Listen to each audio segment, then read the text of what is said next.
Mesdames et messieurs, bonjour. Bienvenue sur le plateau de PPACI TV. Nous recevons la camarade BC Dominique, candidate au poste de secrétaire nationale de la Ligue des femmes. Bonjour la camarade.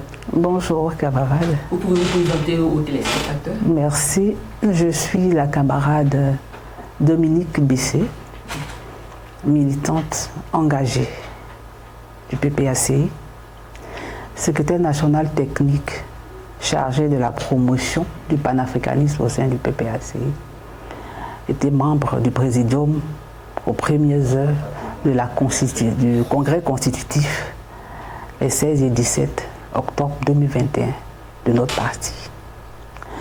Au plan professionnel, je suis cadre maritime, capitaine de la marine marchande.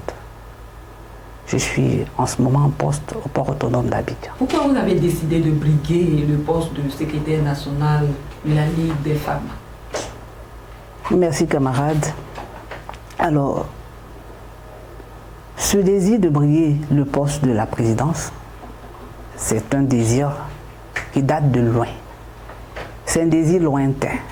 Parce qu'en fait, moi, je suis un pur produit du Front populaire ivoirien, aujourd'hui muet en PPACI. J'ai été aux premières heures de la mise en place de la jeunesse du Front populaire ivoirien, le tout premier bureau du Front populaire ivoirien de la jeunesse. J'étais secrétaire national technique en charge de la mobilisation des jeunes filles.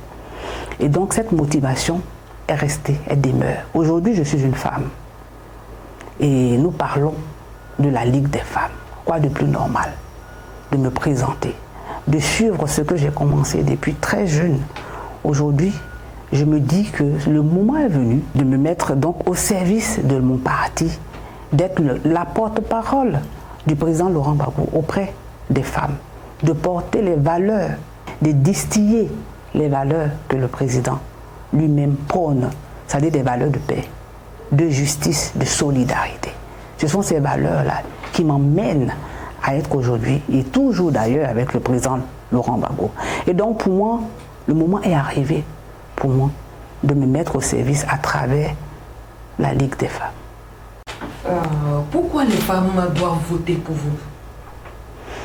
Merci. Les femmes doivent voter pour moi parce que j'ai une histoire. Et comme je vous l'ai déjà dit, l'expérience pour moi compte en politique. Je suis partie très jeune. Du bas, aujourd'hui, je ne peux pas vous dire que je suis au sommet, mais je suis quand même, j'ai fait un parcours.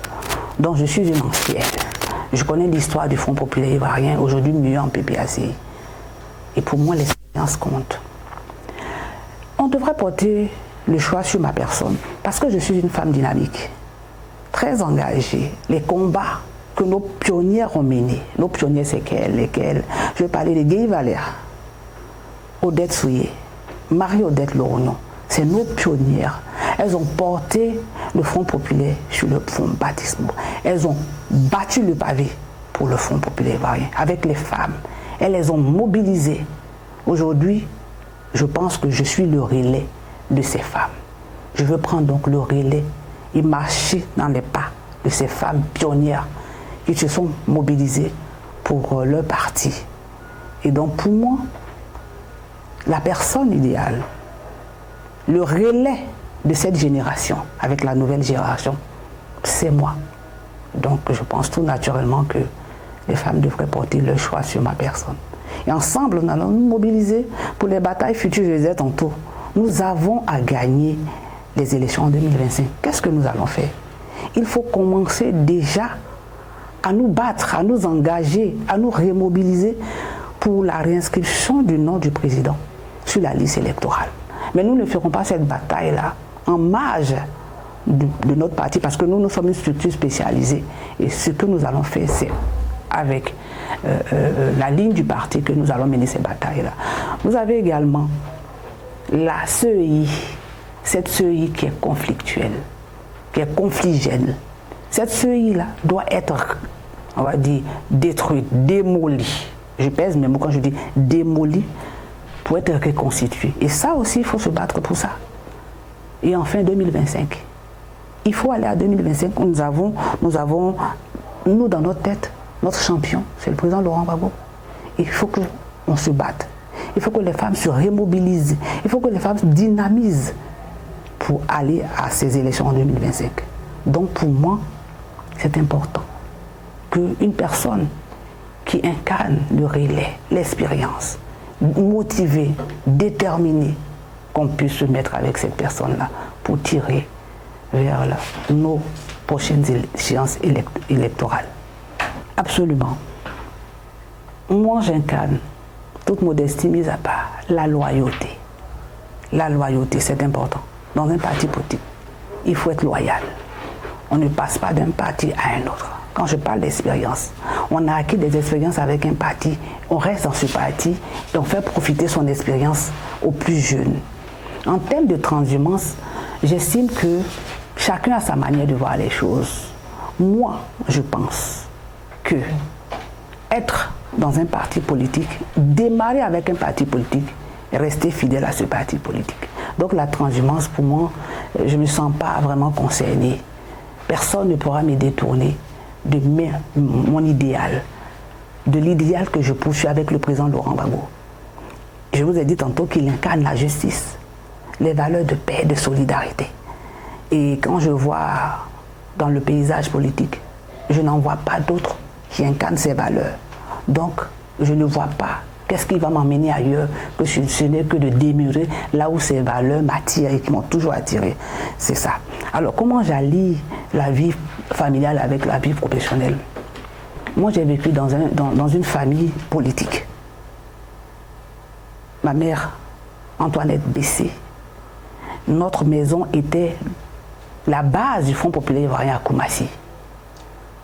Mon père était également un homme engagé. Et donc j'ai vu mes parents faire. Et ça m'a accroché, j'ai continué. Et donc mes enfants m'ont vu faire. Ce qui fait que pour moi, ce n'est pas un problème. Parce que c'est déjà quelque chose qui est inné en moi. La politique, je la fais. Et je ne me sens pas en train de dégager spécialement un temps. Ça va, comme on dit, ça sort comme ça sort. J'arrive à allier les deux. Et pour moi, ce n'est pas un problème. Voilà, c'est quand vous forcez, mais quand quelque chose est inné en vous, ça se trace facilement. Facilement, ça prend le cours et puis vous vous adaptez. Sinon, pour moi, c'est vraiment pas un problème. Voilà ce que je peux vous dire. Et autre chose, en thème, on parle de femmes. Aujourd'hui, nous devons, nous les femmes, nous mobiliser, nous intéresser à la politique. On parle de 30% de représentativité des femmes dans les sphères décisionnelles. C'est une réalité avec laquelle il faut compter. Il faut que les femmes soient dans les postes de décision. Pas parce qu'on veut leur faire plaisir, parce qu'en étant là-bas, elles ont la capacité, la possibilité de déployer leurs connaissances. C'est dans la politique qu'on prend les décisions. Si les femmes ne sont pas là-bas, elles ne prendront pas des décisions qui puissent impacter leur vie. C'est pour ça qu'il faut les encourager à y être. C'est pour ça que les femmes doivent être dans la politique. Et moi, je les exhorte à y être. C'est pour ça que ma candidature, pour moi, est importante, parce que je me battrai pour cela. Je me battrai à inviter les femmes à entrer en politique, à les aider à croire en leur personne, en leur capacité. Parce que la politique, il y a plusieurs manières de la faire. C'est pas le fait qu'on se bande les muscles, non. On a des muscles qui sont dans le cerveau, qui se mettent en place, qui travaillent. Les femmes ont cette force d'être persuasives. Et donc, elles ont leur place dans le parti, de leur place dans la sphère décisionnelle. Il faut que ces femmes-là soient attirées, qu'on les amène. Voyez-vous, donc, pour moi, ce sera un challenge de ramener toutes ces femmes-là à la politique. D'accord. Merci la camarade Bessé Dominique. Nous sommes au terme de cet entretien. Nous voulons avoir tout simplement votre mot de fin. Mais moi, je vous remercie. Alors, en termes de mot de fin, c'est pour dire aux femmes que le 16, c'est notre affaire. En dehors des délégués, il faut que les femmes se sentent, partout où elles sont, se sentent interpellées. Nous allons pour une élection. C'est un jeu démocratique. Nous allons pour une élection. Il faut se mettre ça en tête. Donc j'engage les femmes à aller dans la certitude, dans la plénitude, dans la paix, pour dire que nous allons à un congrès constitutif, mais pas un congrès où d'aucuns pensent que les chignons sont peut-être crêpés. Non. nous avons un modèle, un nouveau modèle de femmes qui comprennent la politique et qui pensent que la politique, c'est le fait de se mettre ensemble pour un idéal. Donc, je les invite, je les exhorte à toutes ces femmes-là à être présentes le 16 pour qu'on fasse la fête ensemble. C'est ici que prend fin l'interview avec la camarade B.C. Dominique. Merci de nous avoir suivis. Au revoir.